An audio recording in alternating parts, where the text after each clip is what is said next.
Brexit Day on March the 29th, 2019 will see Britain leave the European Union in name only, under an EU plan leaked to the media hours after the so-called divorce deal was done. Instead, 2 transition years will follow Brexit, during which the UK stays subject to the entire body of EU law, set by Brussels, but no longer having any say in those laws. The UK faces a deadline to meet key Brexit conditions, and China, the US, and Europe's biggest economies report their latest import and export numbers. Police are working to establish why a student opened fire on 2 of his classmates at Aztec High School in New Mexico, killing them before he himself died. A rocket has been fired at Israel from the Gaza Strip, as tensions boil over following Donald Trump's decision to recognize Jerusalem as the capital of Israel. Vision, 7 News. A police patrol car in southern New Jersey catches the moment a meteor streaks across the sky.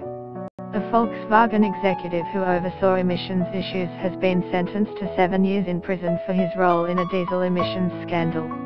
2-day Field Marshal presenters Mel Gregg and Michael Christian break their silence on how they felt hearing of the death of Jacinta Saldivar after their prank phone call.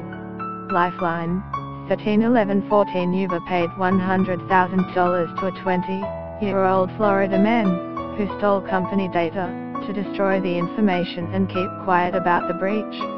A U.S. judge has sentenced former South Carolina policeman Michael Slager to 20 years in federal prison for shooting Walter Scott, an unarmed black man, in the back as he fled.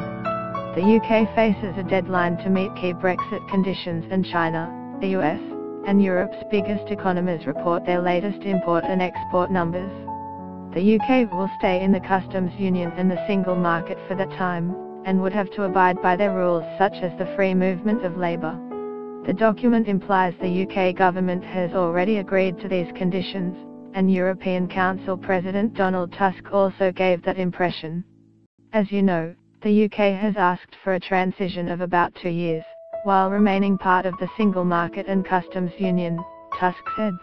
And we will be ready to discuss this, but naturally, we have our conditions. UK Prime Minister Theresa May and her ministers have previously insisted that Britain would leave both institutions on Brexit Day.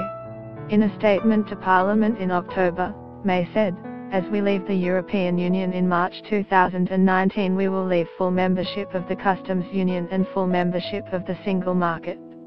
Get the latest news and updates emailed straight to your inbox. By submitting your email, you are agreeing to Fairfax Media's terms and conditions and privacy policy. She could argue the UK will no longer have full membership because it cannot set the rules.